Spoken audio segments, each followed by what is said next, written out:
Welcome back to another story on Infidelity Tales Lab. Before we begin, tell us, where in the world are you watching from? Now, let's dive into today's story. Chapter 1. The Hidden Prince.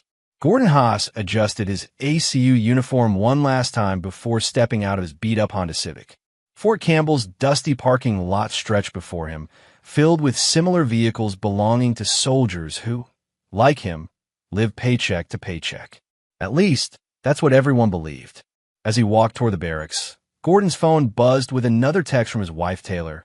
Dad wants to know if you've reconsidered his job offer at the insurance firm. Says you can make $65,000 starting.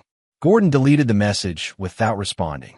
Curtis Moyer had been pushing that dead-end desk job for months, ever since Gordon married his daughter 2 years ago. What Curtis didn't know, what nobody knew, was that Gordon Haas wasn't even his real name. Born Gordon Montgomery Blackstone III, he was the heir to a $2.8 billion industrial empire built by his great-grandfather. The Blackstone name was synonymous with steel, defense contracts, and old American money. But at 18, after watching his father become a hollow shell of greed and entitlement, Gordon had made a choice that horrified his family. He enlisted in the Army under his mother's maiden name, Haas. Yo, Gordy!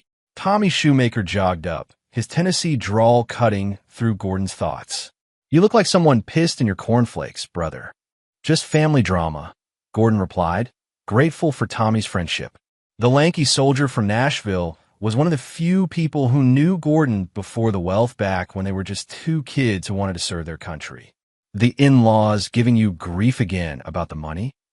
Gordon nodded. The irony wasn't lost on him. Taylor's family, the Moyers, considered themselves wealthy with Curtis's $400,000 insurance business and their McMansion in suburban Nashville. They looked down on Gordon's $40,000 corporal salary, never knowing he could buy their entire neighborhood with pocket change. Why don't you just tell them? Tommy asked for the 100th time. Because then I never know if Taylor loves me or my trust fund, Gordon said. Besides, my grandfather made it clear. No access to family money until I prove myself worthy through service. What Gordon didn't mention was the private investigator's report sitting in his footlocker. Taylor had been meeting with Anthony Gardner, a tech entrepreneur her brother Rob had introduced her to.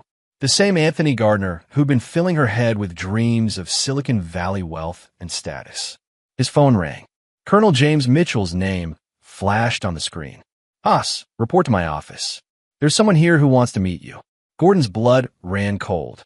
Only a handful of people knew his real identity, and all of them had promised to maintain his cover until his service commitment ended. He joined for a 5-year stint to prove himself, with 2 years remaining. 20 minutes later, Gordon stood at attention in Colonel Mitchell's office, facing a man in an expensive suit who looked vaguely familiar. At ease, Corporal, the man said, I'm Harrison Webb, attorney for the Blackstone Family Trust. Gordon's heart hammered. The family attorney wouldn't be here unless... I'm afraid I have difficult news, Gordon. Your grandfather passed away yesterday morning. Peaceful, in his sleep. The floor seemed to tilt. Grandfather Blackstone had been the only family member who'd supported Gordon's decision to serve. He'd been the one who'd structured the trust requirements, believing that military service would give Gordon the character his father lacked. I'm sorry for your loss, Colonel Mitchell said softly. Thank you, sir. Gordon's voice came out steady despite the emotional earthquake occurring inside him. Webb continued. According to your grandfather's will, your military service clause has been satisfied due to your exemplary record and the circumstances of his passing. You're now the primary beneficiary of the Blackstone Trust, effective immediately. Gordon felt the weight of $2.8 billion settling on his shoulders, along with something else, opportunity. There's more, Webb said. Your grandfather left specific instructions. He was aware of your domestic situation. He's left you a letter. With trembling hands, Gordon accepted the sealed envelope bearing his grandfather's distinctive handwriting. My dear Gordon, if you're reading this, I've gone to join your grandmother at last. I've watched you these past 3 years, son, and I couldn't be prouder. You become the man I always hoped you'd be. I know about the girl, Taylor, and her family's treatment of you. I also know about this Gardner fellow. Sometimes, grandson, life gives us the perfect opportunity to separate wheat from chaff. The trust is yours now, along with controlling interest in Blackstone Industries. But more importantly, you have the power to show people's true nature. Use it wisely. Remember, character is revealed not in how people treat their superiors, but in how they treat those they believe beneath them. Asterisk your grandfather, Reginald Blackstone. Gordon folded the letter carefully. 3 years of humiliation, of watching his wife's family treat him like an embarrassment, of seeing doubt creep into Taylor's eyes whenever Anthony Gardner smiled at her with his tech fortune and promises of a better life. Mr. Webb, Gordon said slowly, I'm going to need you to keep this information confidential for now. I have some personal matters to resolve first. Webb smiled knowingly. Your grandfather anticipated this request. Everything will remain sealed until you give the word. As Gordon walked back to his Honda Civic, a plan began forming in his mind. Curtis Moyer wanted to know what kind of man his son-in-law really was. He was about to find out. Chapter 2. The Golden Boy. Taylor Haas, she'd kept her maiden name professionally as Taylor Moyer, sat in the upscale Nashville coffee shop, nervously stirring her latte. Across from her, Anthony Gardner's confident smile made her stomach flutter in ways that both thrilled and terrified her. Anthony was everything her family thought she deserved. At 32, he'd already sold 2 startup companies and was launching his third. His latest venture, a social media platform called ConnectSphere, had just secured $50 million in Series B funding. With his perfectly styled brown hair, designer clothes, and easy confidence, he represented the life her family had always envisioned for her. You look troubled, Anthony said, his voice carrying a hint of concern that made Taylor feel both guilty and protected. It's Gordon, she admitted. He's been distant lately, ever since my dad offered him that position at the insurance company. Anthony leaned forward, his expensive cologne filling the space between them. Taylor, can I be honest with you? She nodded, though her wedding ring felt suddenly heavy on her finger. I've been in business long enough to recognize pride versus pragmatism. Your husband is choosing pride. He'd rather struggle on a soldier's salary than accept help from your family. Anthony's voice carried just the right note of sympathy. That's not the mindset of a man who's going to build the kind of future you deserve. Taylor thought about their tiny apartment, Gordon's secondhand clothes, the way he'd quietly declined when her parents suggested a weekend trip to Miami because he couldn't afford it right now. She thought about the spreadsheet she kept, tracking every dollar they spent, and how Gordon had taken a second job doing weekend security to pay for her birthday dinner at a restaurant that cost less than what Anthony probably spent on lunch. My family thinks. She started, then stopped. Your family thinks what? They think I made a mistake marrying him, she whispered. They think I could do better. Anthony reached across the table and covered her hand with his. His was soft, manicured, the hand of a man who'd never held a rifle or crawled through mud. Taylor, I can't tell you what to do with your marriage, but I can tell you that in Silicon Valley, I've met hundreds of couples who've built incredible lives together. They share ambition, drive, vision. They're partners in every sense. The coffee shop's atmosphere felt charged as Taylor processed his words. She'd fallen in love with Gordon's integrity, his quiet strength, his unwavering moral compass. But lately, watching her college friends buy houses and take European vacations while she clipped coupons, she'd begun to wonder if love was enough. I should go, she said, but made no move to leave. There's a tech conference in Austin next month, Anthony said casually. ConnectSphere is presenting. If you wanted to see what that world looks like, just as friends, I could arrange for you to attend. No pressure, no commitments.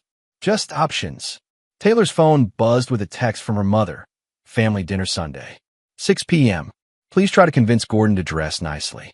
Even her mother's texts carried judgment about her husband. I'll think about it, Taylor said, finally standing. Anthony's smile was warm but predatory in a way she didn't recognize. That's all I can ask. Meanwhile, across town, Curtis Moyer sat in his insurance office, staring at the framed photo of his daughter's wedding day. At 58, Curtis had built Moyer Insurance from nothing into a $400,000 a year business. He'd given Taylor every advantage: private schools, college tuition, a car on her 16th birthday. He'd expected her to marry a man who could match those advantages. Instead, she'd fallen for a soldier who drove a car older than their marriage and shopped at thrift stores. His son Rob knocked and entered without waiting for permission. At 26, Rob had inherited his father's business instincts but lacked his patience. As a junior partner in a local investment firm, Rob moved in circles where Gordon's military service was seen as admirable but impractical. "Dad, I just had lunch with Anthony Gardner," Rob said, settling into the chair across from Curtis's desk. "He's interested in Taylor." Curtis set down his coffee. "Interested how?" "The man's worth $12 million and climbing. His company just got a massive funding round. He could give Taylor the life she deserves." "She's married, Rob, to a guy who will never make more than 50 grand a year." "Dad, I've run the numbers. At Gordon's current trajectory, they'll be renters forever. They'll never afford kids, never travel, never retire comfortably." Rob leaned forward, his voice dropping. "Anthony asked me about her situation. I think he's serious." Curtis was quiet for a long moment. He'd built his wealth by understanding people, by reading between the lines. He'd seen the way Taylor's eyes had lost some of their sparkle over the past year, the way she'd started asking about hypothetical scenarios involving divorce. "What are you suggesting?" "I'm suggesting that Sunday dinner might be a good time to make Gordon understand his limitations. Help him see that holding Taylor back isn't love, it's selfishness." Curtis remembered Gordon's wedding vows, the way he'd looked at Taylor like she was his entire world. But he also remembered his own parents, who'd prioritized love over financial stability and spent their golden years working until death because they couldn't afford to retire. "Set it up," Curtis said finally. "But we do this right. We give him a chance to walk away with dignity." Rob smiled. "Already on it. I've got a plan." Chapter 3. The Gathering Storm. Sunday evening arrived with the crisp promise of autumn in Nashville. The Moyer family home sat in the prestigious Belle Meade area, a testament to Curtis's success with its manicured lawn, 3-car garage, and architectural details that whispered wealth without shouting it. Gordon parked his Honda Civic behind Rob's BMW and Anthony Gardner's Tesla Model S. He'd expected Anthony to be there. Rob had been increasingly obvious about his matchmaking attempts. Taylor emerged from the passenger seat, stunning in a navy dress that Gordon had surprised her with last month. He'd worked extra security shifts to afford it, wanting her to have something beautiful. Now, seeing her glance admiringly at Anthony's car, he wondered if she'd prefer expensive gifts to thoughtful ones. "You sure you're okay?" Taylor asked, noticing his expression. "Fine," Gordon replied, though he was anything but. The weight of his grandfather's death, the reality of his inheritance, and the growing distance in his marriage had created a perfect storm of emotion he was struggling to contain. Inside, the house smelled of Doreen Moyer's famous pot roast and the subtle tension that always accompanied family gatherings. Gordon had learned to navigate these waters carefully. Too quiet and he was antisocial, too talkative and he was trying too hard.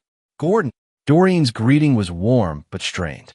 At 54, she maintained her beauty through expensive treatments and designer clothes. "How are you, honey?" "Good, Mrs. Moyer. Thank you for having me." Curtis emerged from his study, followed by Rob and Anthony. Gordon sized up the tech entrepreneur immediately. Average height, soft build, expensive clothes that screamed new money. Anthony moved with the confidence of someone who'd never doubted his place in the world. "Gordon, good to see you," Curtis said, his handshake firm but brief. "I'd like you to meet Anthony Gardner." "Anthony, this is my son-in-law, Gordon Haas." Anthony's smile was perfectly calibrated, friendly but not subservient, confident but not arrogant. "Gordon, I've heard great things about your service. Thank you for what you do." Gordon recognized the tone, the way civilians thanked veterans when they wanted to appear supportive while maintaining distance. "Appreciate that." Anthony's been telling us about his latest company. Rob interjected. Connect Sphere just raised $50 million in funding. It's going to revolutionize social media. $50 million, Doreen repeated, her voice carrying impressed surprise. "My goodness." Gordon watched Taylor's reaction. Her eyes widened slightly, and she unconsciously straightened her posture. $50 million was more money than Gordon's corporal salary would earn in 1,200 years. Dinner conversation flowed around topics Gordon couldn't contribute to meaningfully: stock options, venture capital, Austin's tech scene, property investments. Anthony held court with stories of Silicon Valley excess, $30,000 company retreats, signing bonuses larger than Gordon's annual salary, 25-year-old millionaires. The key, Anthony was saying, is understanding that in today's economy, you have to take risks to get ahead. Playing it safe, traditional jobs, steady paychecks, that's a recipe for falling behind. Gordon felt the words like physical blows. Anthony wasn't just talking about business philosophy. He was talking about life choices, about choosing security over ambition, about choosing military service over entrepreneurship. Not everyone can afford to take those kinds of risks, Gordon said quietly. Anthony turned to him with what appeared to be genuine interest. That's true, but sometimes the biggest risk is not taking any risks at all. How long have you been in the Army? 3 years. And what's your plan after your service ends? The question hung in the air like a challenge. Gordon felt Taylor's eyes on him, along with everyone else's. He thought about the letter in his pocket, about the $2.8 billion trust that was now his, about the industrial empire he'd inherit. Exploring my options, he said. Curtis set down his wine glass. Actually, Gordon, that brings up something I wanted to discuss with you. Here it comes, Gordon thought. I've been thinking about our conversation regarding the position at my company. Senior claims adjuster, $65,000 starting salary, full benefits, clear promotion track. It's a good opportunity. It's a great opportunity, Doreen added. Stable, respectable work. Insurance is recession-proof. Rob chimed in. People always need coverage. Gordon felt the trap closing around him. They'd orchestrated this, used Anthony's presence to highlight everything Gordon couldn't provide. He glanced at Taylor, who was studiously avoiding his eyes. I appreciate the offer, Mr. Moyer, but I have commitments to the Army. Commitments that keep you making $40,000 a year, Curtis said, his voice gentle but pointed. Gordon, I'm going to be direct with you because I care about my daughter's future. You're a good man, an honorable man, but honor doesn't pay mortgages. Anthony shifted uncomfortably, recognizing he was witnessing a family confrontation. Dad, Taylor said quietly. Curtis held up a hand. Let me finish.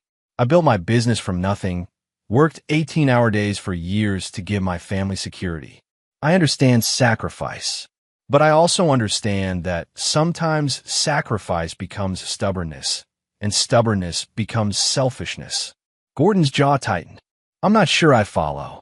I'm saying that holding Taylor back from the life she could have, Curtis gestured toward Anthony, because of your pride is selfish. The words hit Gordon like physical blows. In the silence that followed, he could hear the grandfather clock ticking in the hallway, the distant sound of traffic on Belle Meade Boulevard. Excuse me, Gordon said, standing. I need some air. He walked onto the back patio, his hands shaking with suppressed rage. Through the glass doors, he could see Taylor talking animatedly with Anthony while her family watched approvingly. Her laugh carried through the glass, bright, genuine, happy in a way he hadn't heard in months. His phone rang. Harrison Webb's number. Mr. Blackstone, I apologize for calling on a Sunday, but there's been a development. The Securities and Exchange Commission has requested a meeting regarding your grandfather's estate. Nothing concerning, just standard procedure for transfers of this magnitude. I need to know when you'd like to make the inheritance public. Gordon watched Anthony lean closer to Taylor, saw her smile in response. Mr. Webb, I'm going to need you to prepare a full financial portfolio. I want every asset, every holding, every subsidiary clearly documented. Of course. Might I ask why? Gordon smiled grimly. I think it's time I showed my in-laws exactly what kind of man they're dealing with. Chapter 4. The Check. The dinner reached its crescendo when Doreen brought out her famous peach cobbler. Gordon had returned for the patio wearing the mask he'd perfected over 3 years of family gatherings. Pleasant, accommodating, invisible. But inside, he was calculating. Every slight, every dismissive comment, every meaningful glance between Taylor and Anthony was being cataloged for future reference. Anthony was just telling us about his house in Austin, Taylor said as Gordon took his seat. Her voice carried an excitement he hadn't heard in months. It's nothing special, Anthony said with false modesty. Just a smart investment in an appreciating market. 4,000 square feet, pool, guest house. Perfect for entertaining clients. Gordon translated. Anthony owned a mansion worth millions. Gordon and I have been looking at apartments, Taylor added. We might move to something bigger once his enlistment ends. The forced optimism in her voice was painful to hear. Gordon knew their bank account balance to the penny, $3,400. Even with his inheritance, he'd never told Taylor about his family's wealth. The prenup she'd unknowingly signed protected assets she didn't know existed. Curtis reached into his jacket pocket. Actually, Gordon, that brings me to something I've been considering. He withdrew a leather checkbook, the expensive kind that whispered success. With deliberate precision, he wrote a check, tore it off, and slid it across the table to Gordon. $1,000, Curtis announced. Enough for a fresh start somewhere else. The table fell silent except for the soft clink of Doreen's spoon against her dessert bowl. Gordon stared at the check, reading Curtis Moyer's confident signature, the memo line that read New Beginning. I don't understand, Gordon said, though he understood perfectly. I think you do, Curtis replied. You're a good man, Gordon, but you're the wrong man for my daughter. That check represents what I think it's worth for you to walk away cleanly. No lawyers, no drama, just a quiet divorce, and everyone moves on with their lives. Taylor's gasp was audible. Dad, what are you doing? What needs to be done? Curtis said firmly. Gordon, look around this room. Look at what we've built, what we can offer Taylor. Anthony represents the kind of future she deserves. Financial security, social standing, opportunity. You represent. He gestured vaguely at Gordon's thrift store shirt. Good intentions. Rob leaned forward. Gordon, this isn't meant to be cruel. It's practical. You and Taylor want different things now. She needs someone who can match her ambition. I never said that, Taylor protested, but her voice lacked conviction. Anthony shifted uncomfortably. Perhaps I should go. This seems like a family matter. Actually, Curtis said, I think you should stay. You're part of Taylor's future, whether Gordon accepts reality or not. Gordon picked up the check, studying it like an artifact from an alien civilization. $1,000. Curtis Moyer thought he could buy Gordon's marriage, his pride, his love for Taylor for the price of a decent used car. This is what you think I'm worth? Gordon asked quietly. It's what I think it's worth to give my daughter the chance at happiness she deserves, Curtis replied. Gordon folded the check carefully and placed it in his shirt pocket. And if I refuse? Then we'll make things difficult, Rob said bluntly. I know people at Fort Campbell. Your commanding officers would be very interested to know about your attitude toward civilian authority. The threat was clear. They'd use their connections to damage his military career. Rob, Taylor snapped. That's enough. But Gordon was smiling now, a cold expression that made Anthony unconsciously lean back. Mr. Moyer, I want to make sure I understand this correctly. You're offering me money to abandon my wife so she can be with another man? I'm offering you money to stop being selfish, Curtis shot back. You married Taylor knowing you couldn't provide for her. That was selfish.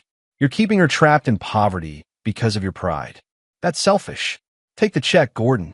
Walk away and let Taylor build the life she deserves. Gordon stood slowly, his chair scraping against the hardwood floor. You know what? You're right. Taylor's face went white. Gordon, no, he's absolutely right. Gordon continued, his voice gaining strength. I've been selfish. I've been thinking about my own feelings instead of what's best for everyone. Curtis smiled triumphantly. I'm glad you're being reasonable. Gordon's phone rang, cutting through the tension like a knife.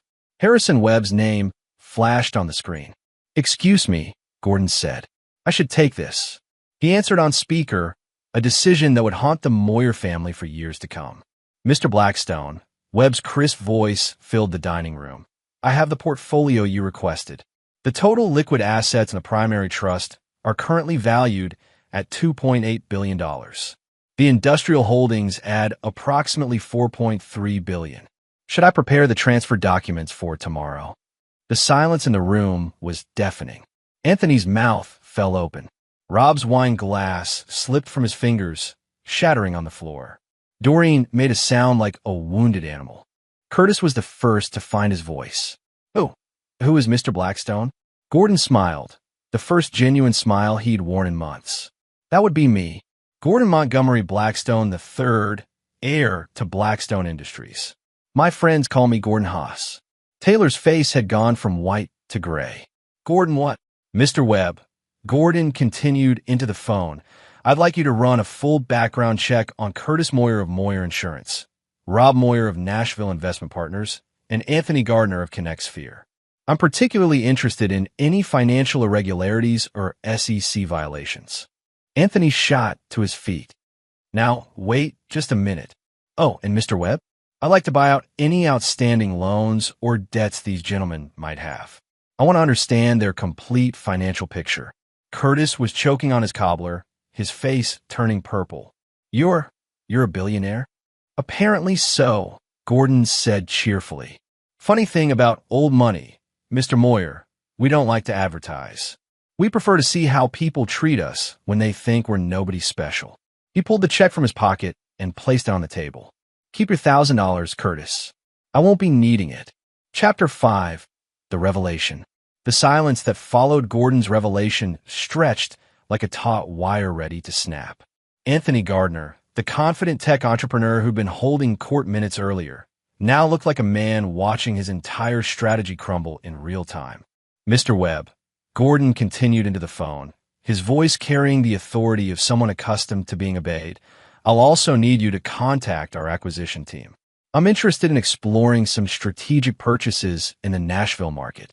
Curtis finally found his voice, though it came out as a croak. This has to be some kind of joke. Gordon ended the call and pocketed his phone.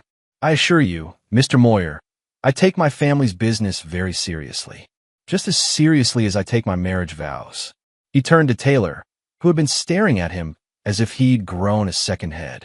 3 years ago, I made a decision to serve my country under my mother's maiden name. My grandfather's trust required military service to access the family fortune. I wanted to prove myself worthy of the responsibility. You lied to me, Taylor whispered. I chose not to tell you, Gordon corrected. There's a difference.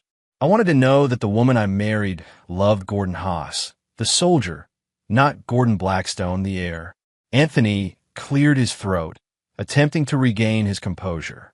This is quite a revelation, but it doesn't change the fundamental issues in your marriage. Shut up, Gordon said without looking at him.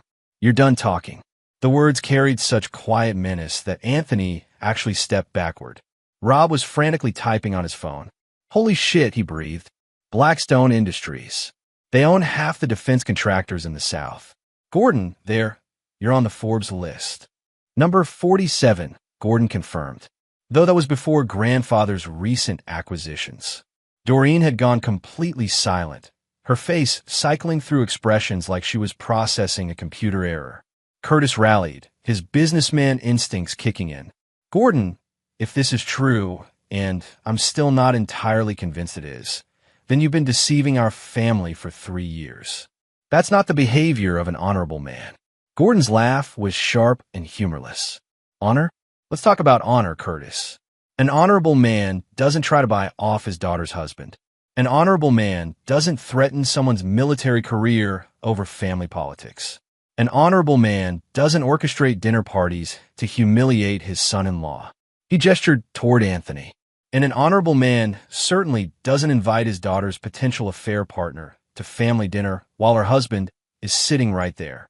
Taylor's cheeks flushed crimson. Gordon, Anthony and I haven't. Haven't what? Haven't been meeting for coffee? Haven't been texting each other? Haven't been planning weekend trips to Austin? Gordon's voice remained calm, but his eyes were ice. I know about all of it, Taylor. Private investigators are surprisingly affordable when you have unlimited resources. Anthony tried to salvage the situation. Look, Gordon, I think there's been a misunderstanding. The only misunderstanding, Gordon interrupted, was mine. I thought I married a woman who valued character over cash. I thought I'd found a family that would judge me by my actions rather than my bank account. He looked around the table. Instead, I found people so obsessed with money that they couldn't recognize it when it was sitting at their dinner table for 3 years. Curtis's business mind was already working, calculating the implications. Gordon, you have to understand our perspective. You thought I was a loser. You thought I was holding Taylor back. You thought she could do better. Gordon smiled grimly. The irony is that you were partially right. She can do better. She can do better than a family that values net worth over human worth.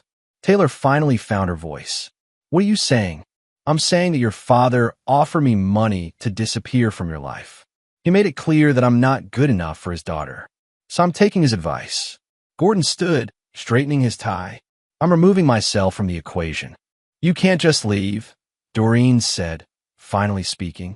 You're married to a woman who's been secretly meeting with another man. To a woman whose family just tried to bribe me to abandon her. To a woman who's been questioning our marriage so openly that strangers can see it. Gordon's voice carried a sadness that cut deeper than anger.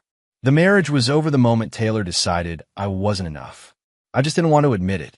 Anthony made one last desperate play. Gordon, I think we can all agree that emotions are running high. Perhaps we should take some time to process. Mr. Gardner, Gordon said, his voice dropping to a whisper that somehow filled the room. Let me be very clear about something. My family owns companies that could end your career with a phone call. We have contracts with every major tech firm in Silicon Valley. We have relationships with venture capital firms that make your $50 million look like lunch money. Anthony's face went pale. But I'm not going to destroy you professionally, Gordon continued. I'm going to do something much worse. I'm going to ignore you completely, because you're not worth the effort it would take to crush you. He turned back to Taylor. I'll have my attorney contact you about the divorce proceedings. Don't worry about legal fees. I'll handle everything. Consider it my final gift to the woman I thought I knew. Gordon, wait, Taylor said, rising from her chair. We need to talk about this. No, Gordon said firmly. We needed to talk about this 3 months ago when you first started questioning our marriage. We needed to talk about this when you started meeting Anthony behind my back. We needed to talk about this when you allowed your family to treat me like dirt while you said nothing. He walked toward the door, then paused. Oh, and Curtis, that background check I mentioned? It might interest you to know that Blackstone Industries is currently in the market for insurance companies. Small, regional firms are particularly attractive for acquisition. I'll be sure to have my people look into Moyer Insurance very thoroughly. The threat was subtle but unmistakable. Curtis shot to his feet. You can't threaten us because your feelings are hurt. Gordon turned back with a smile that would have made his grandfather proud. I'm not threatening you, Curtis. I'm promising you. You wanted to know what kind of man I really am? You're about to find out. As Gordon walked out of the Moyer family home, his phone was already buzzing with texts from Harrison Webb. The war had begun, and Gordon Blackstone had every intention of winning it. Chapter 6, The Strategist. Gordon sat in his Honda Civic in the Moyer family driveway, watching through the dining room windows as chaos erupted inside. Curtis was pacing frantically, gesticulating wildly, while Rob held his phone to his ear. Anthony had collapsed into a chair, his head in his hands. Taylor stood frozen by the window, staring out at Gordon with an expression he couldn't quite read. His phone rang immediately. Harrison Webb. Mr. Blackstone, I've completed the preliminary background checks you requested. The results are illuminating. I'm listening. Curtis Moyer's insurance company is leveraged to the hilt. He owes $1.2 million to Nashville First Bank, with his business and personal residence as collateral. He's 3 months behind on payments, though he's been hiding it well. Gordon felt a cold satisfaction. And Rob Moyer's investment firm is under SEC investigation for potential insider trading. Nothing public yet, but federal investigators have been building a case for 6 months. He's also personally guaranteed several high-risk investments that have gone south. He's facing potential bankruptcy and federal charges. And Anthony Gardner? Webb's voice carried a note of amusement. Mr. Gardner's ConnectSphere platform is hemorrhaging money. The $50 million in funding was a desperation move. They're burning through cash at an unsustainable rate. My contacts in Silicon Valley give the company 6 months before it collapses entirely. Gardner's been using investor money to fund his lifestyle, including that Tesla and his Austin house, which he's leasing under a shell company. Gordon smiled grimly. So all three of them are essentially frauds. Elaborate frauds, Webb confirmed. Curtis is hiding insolvency behind a facade of success. Rob is facing federal prison time. And Gardner is running a Ponzi scheme disguised as a tech startup. And they had the audacity to call me a failure. Through the window, Gordon watched Taylor finally move, walking toward the front door. She emerged and approached his car, her heels clicking on the driveway like a countdown timer. Mr. Webb, I want you to accelerate the acquisition timeline. I want to own Curtis Moyer's debt by tomorrow morning. I want Rob Moyer's investment firm investigated by our forensic accounting team. And I want Anthony Gardner's financial records subpoenaed. Consider it done, sir. Gordon ended the call as Taylor reached his car. She knocked on the passenger window, and after a moment's hesitation, he unlocked the door. She slid in, bringing with her the scent of expensive perfume and the weight of 3 years' worth of secrets. We need to talk, she said. No, Gordon replied. We needed to talk 3 months ago. What we need now is a good divorce attorney. Taylor's composure cracked. Gordon, please. Let me explain. Explain what? That you've been ashamed of me? That you've been meeting with Anthony behind my back? That you sat there while your family humiliated me? Gordon's voice remained calm, which somehow made it worse. Or do you want to explain why you never once defended me in 3 years of family dinners? You don't understand the pressure I've been under, Taylor said, tears beginning to form. Everyone constantly asking why I married a soldier, why I'm living in poverty when I could do so much better. So you believe them? I don't know. Maybe. Sometimes. The admission hung between them like a blade. But Gordon, if I'd known about your family, about the money, if you'd known about the money, you would have treated me differently. That's exactly why I didn't tell you. Gordon turned to face her fully.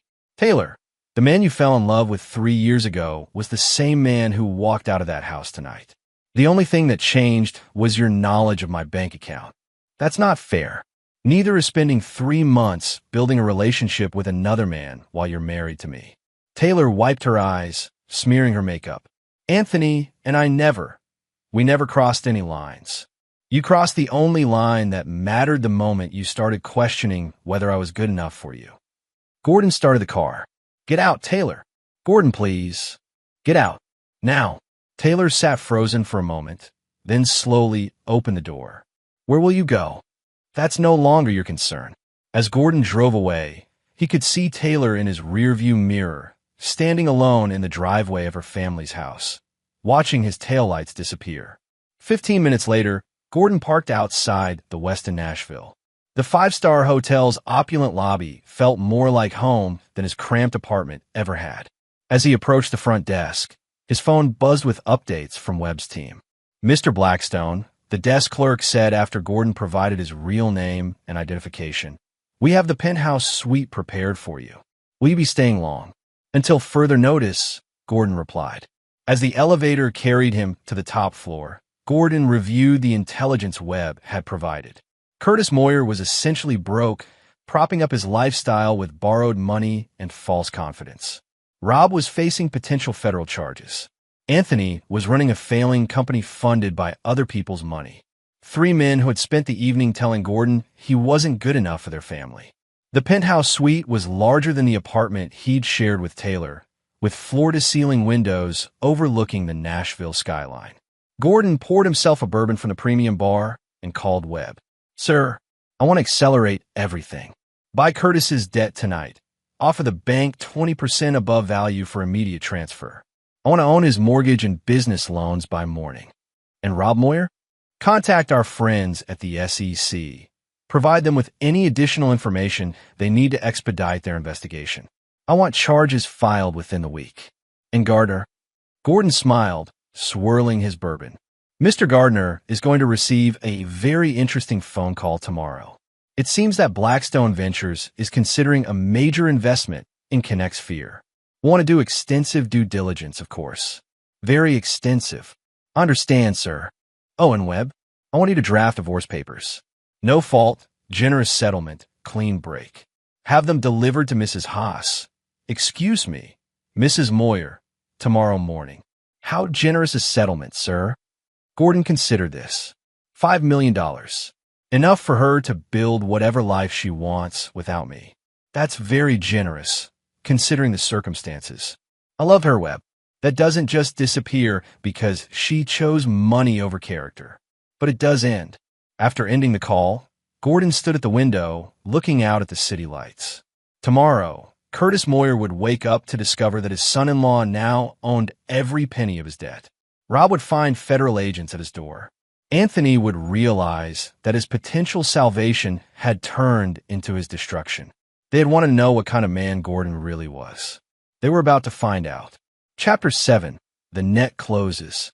Monday morning arrived with the crisp efficiency that Gordon had come to associate with serious business. By 8 a.m., he was dressed in a $3,000 suit that had been tailored overnight by Nashville's most exclusive clothier, sitting in the penthouse suite's dining area while Harrison Webb briefed him over breakfast. "The debt acquisition is complete," Webb reported, consulting his tablet. As of 6 a.m. this morning, Blackstone Financial Holdings owns Curtis Moyer's mortgage, business loans, and 3 credit lines totaling $1.2 million. We also purchased the paper on Rob Moyer's personal guarantees, another $400,000. Gordon sipped his coffee, watching the morning traffic far below. "Legal." "Completely. We paid the banks 20% above market value for immediate transfer. Curtis and Rob will receive official notification this afternoon." "And the SEC investigation?" Webb smiled grimly. "Special Agent Catherine Harper will be visiting Rob Moyer's office at 10 a.m. with a search warrant." Apparently, an anonymous tip provided them with specific details about his trading irregularities. Gordon's phone buzzed with a text from Tommy Shoemaker. "Dude, what the hell happened last night? Word is you're not coming in today." He typed back, "Family emergency. I'll explain later."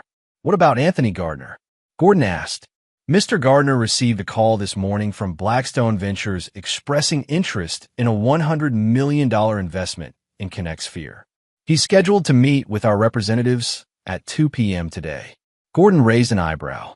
"We don't have a Blackstone Ventures." "We do now. I incorporated it this morning. The representatives will be asking very pointed questions about ConnectSphere's financial statements, user metrics, and cash flow projections. Questions he can't answer honestly." "Precisely." Gordon's burner phone, the one registered to Gordon Haas, rang. Taylor's number. "Let go to voicemail," he told Webb. Webb nodded and continued his briefing. "I've also taken the liberty of purchasing a controlling interest in Nashville First Bank. Effective immediately, you own the institution that holds most of the Moyer family's financial relationships." The audacity of it was breathtaking. In less than 12 hours, Gordon had gone from target to hunter, from victim to predator. "Sir," Webb said carefully, "might I ask about your long-term strategy? The revenge is elegant, but what's the end game?" Gordon was quiet for a long moment. "The end game, Webb, is truth. For 3 years, I lived a lie because I wanted to be loved for who I was, not what I had. The Moyer family responded by trying to destroy that person because he wasn't wealthy enough for their standards." He gestured toward the window. "They valued money over character, status over integrity. They're about to learn what it costs when you misjudge someone's character." Webb's tablet chimed. "First update, sir. Curtis Moyer has arrived at his office to find a team of auditors waiting. Apparently, the new owners of his debt want a comprehensive review of his business practices." Gordon smiled. "I assume the auditors are thorough." "Exceptionally. They've already discovered some interesting discrepancies in his client trust accounts." The implications were clear. Curtis hadn't just been hiding his financial troubles. He'd been dipping into client funds to maintain his lifestyle. Gordon's military phone rang. "Colonel Mitchell." "Sir." "Corporal Haas, I need you to report to my office immediately. There's been a development regarding your family situation." Gordon frowned. "Sir, just get here, son." Gordon looked at Webb, who was already pulling up information on his tablet. "Sir, it appears that someone contacted Fort Campbell this morning claiming that Corporal Gordon Haas was actually Gordon Blackstone and had been serving under false pretenses." "Let me guess who made that call." "The call came from Rob Moyer's office." He's apparently trying to get you court-martialed for identity fraud. Gordon's laugh was cold. Webb, call the Pentagon. I want to speak with General Patricia Dunn, Secretary of the Army. Tell her Gordon Blackstone needs a personal favor. That's quite a favor to ask, sir. General Dunn served with my grandfather in Vietnam. They've been friends for 50 years. She'll take the call. An hour later, Gordon walked into Colonel Mitchell's office wearing his dress uniform, every ribbon and medal perfectly placed. The colonel stood at attention, a gesture Gordon had never seen before. At ease, Colonel, Gordon said quietly. Mr. Blackstone, Colonel Mitchell said, his voice carrying a respect that hadn't been there the previous week. I just received a very interesting phone call from the Secretary of the Army. I imagine you did. She explained your situation, your real identity, your family's service record, your grandfather's legacy. Mitchell sat heavily in his chair. Son, why didn't you tell me? Because I wanted to earn my rank, not inherit it. Mitchell nodded slowly. General Dunn also mentioned that someone called this morning trying to cause trouble for you. Rob Moyer, my brother-in-law, former brother-in-law. Well, Mr. Moyer is about to have troubles of his own. Apparently, the FBI is executing search warrants at his business as we speak. Gordon's phone buzzed with another text from Taylor. Gordon, please call me. Dad is freaking out. Something about auditors and loans. What's happening? He showed the text to Colonel Mitchell, who whistled low. Family drama? You could say that. Mitchell leaned back in his chair. Blackstone, I've been in the Army for 28 years. I've seen rich kids try to buy their way out of service, and I've seen poor kids who'd sell their souls for a chance at the opportunities you walked away from. But I've never seen someone give up billions to prove a point. It wasn't about proving a point, sir. It was about proving myself. And what have you proved? Gordon considered the question. That character isn't for sale. That integrity matters more than inheritance. That love shouldn't depend on bank statements. And now I'm going to prove something else. That actions have consequences. That you can't treat people like disposable commodities just because you think they're beneath you. Mitchell nodded. The secretary asked me to convey a message. If you want to complete your service commitment, the Army will protect you from any harassment or interference. If you want to be discharged to handle your family business, she'll expedite the paperwork. Gordon thought about his grandfather's letter, about the 3 years he'd spent learning what it meant to serve something larger than himself. I like to finish my commitments, sir, but I may need some flexibility to handle personal matters. Granted, take whatever time you need. As Gordon left the colonel's office, his phone rang. Webb, sir, we have a problem. Taylor Moyer is at the hotel demanding to see you. Hotel security is holding her in the lobby. Gordon checked his watch. 11:30 a.m. What does she want? She's claiming this is all a misunderstanding. She says if you'll just talk to her, she can fix everything. Can she fix 3 months of infidelity? Can she fix her family's treatment of me? Can she fix the fact that she only wants to reconcile now that she knows I'm rich? I assume those are rhetorical questions, sir. Send her away, Webb. We're past the point of conversation. And if she refuses to leave? Gordon smiled grimly.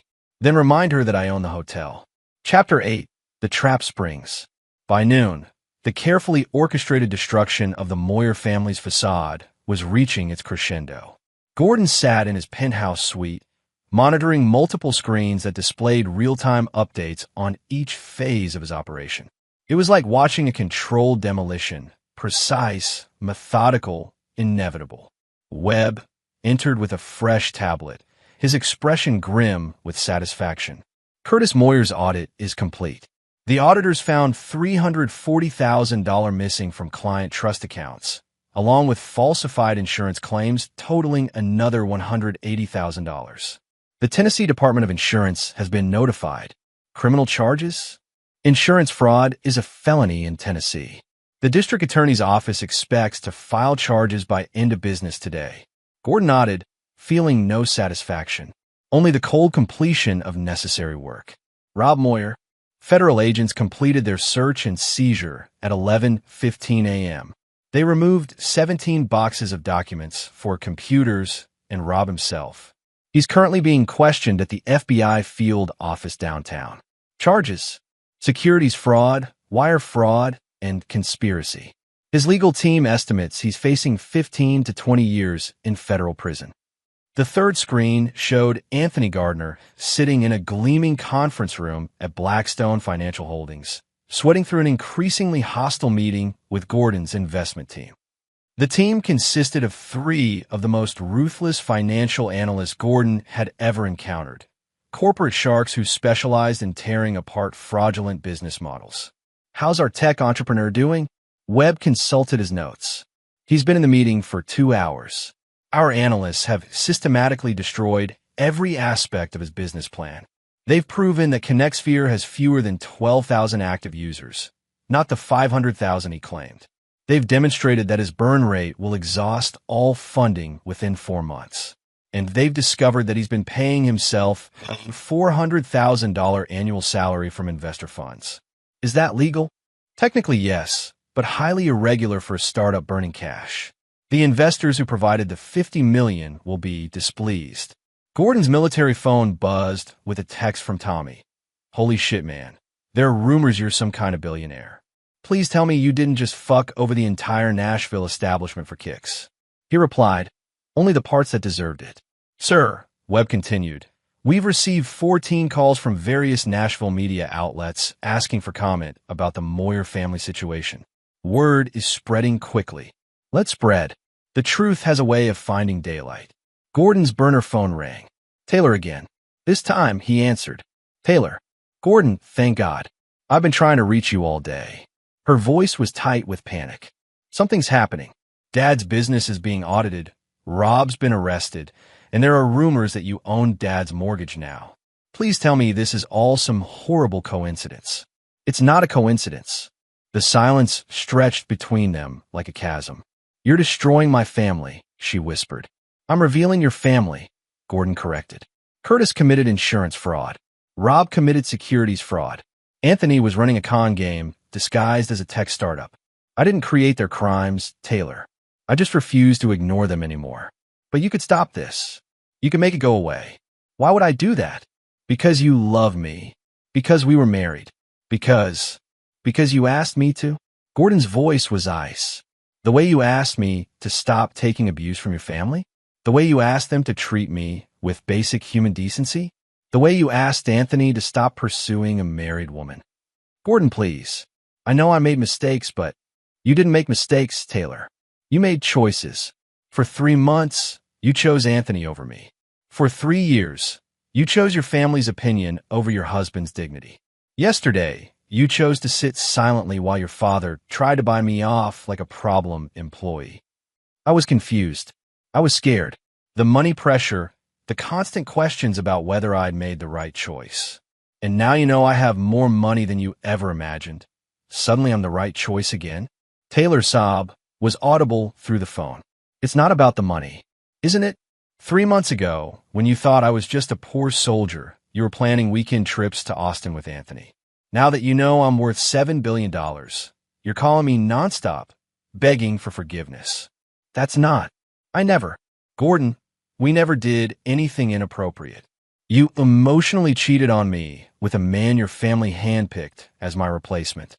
Whether you slept with him is irrelevant." Another long silence. "What do you want from me?" Taylor asked finally. "Nothing. I want absolutely nothing from you. The divorce papers. They say you're giving me $5 million. Guilt money.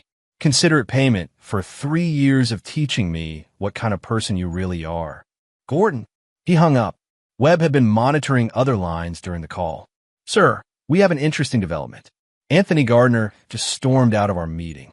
Apparently, when our analyst showed him documented proof of his fraud, he became aggressive. Define aggressive.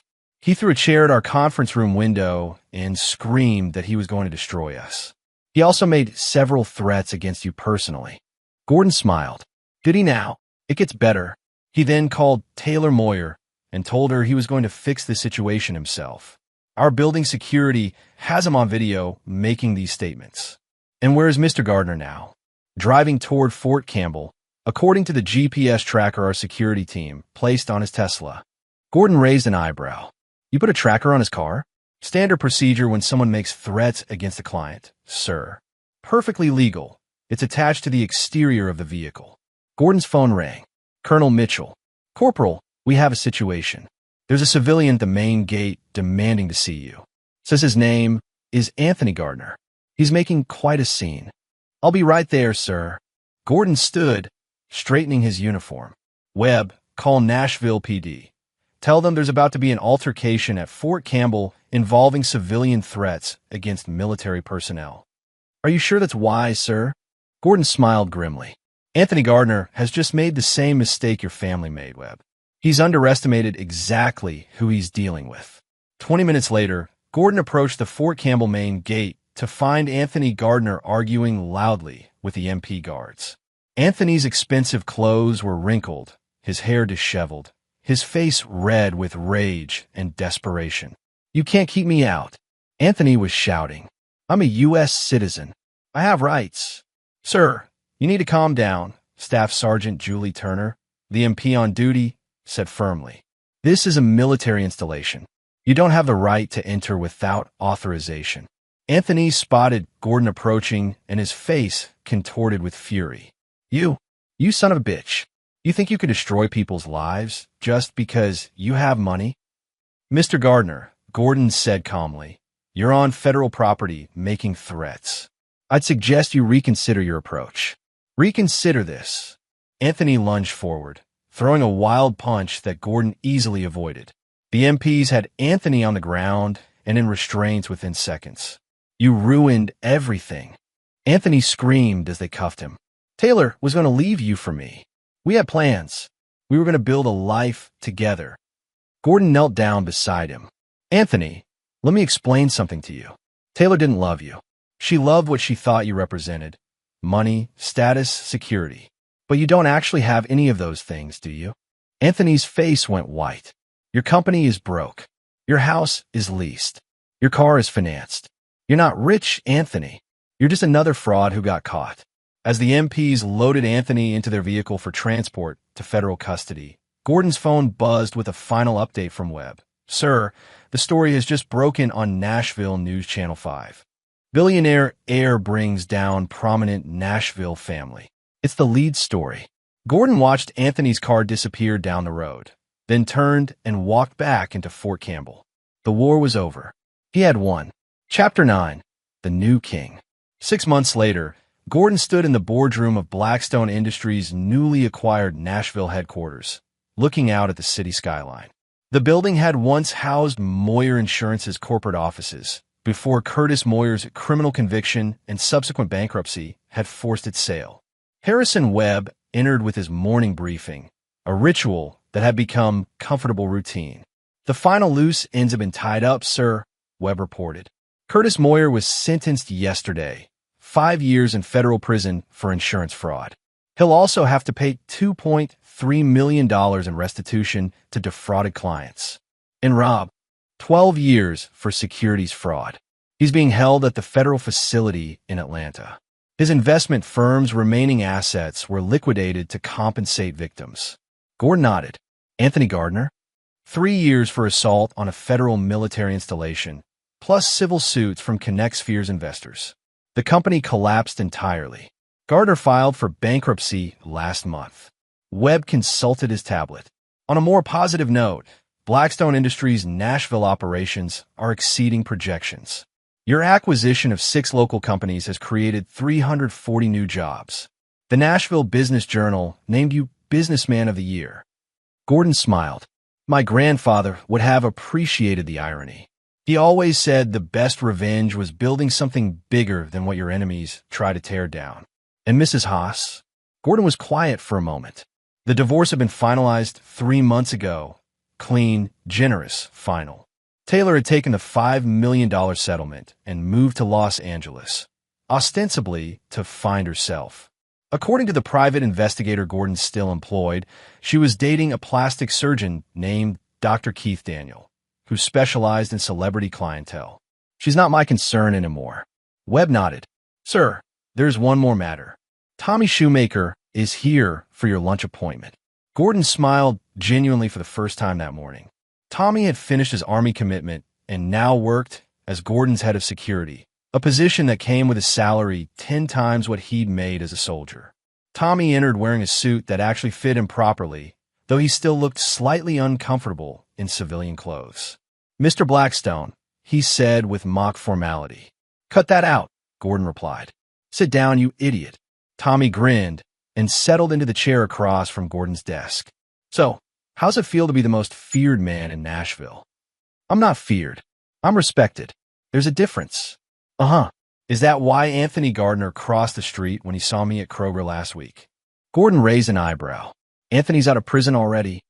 Early release for good behavior. Though apparently he's working at a cell phone store in Antioch now.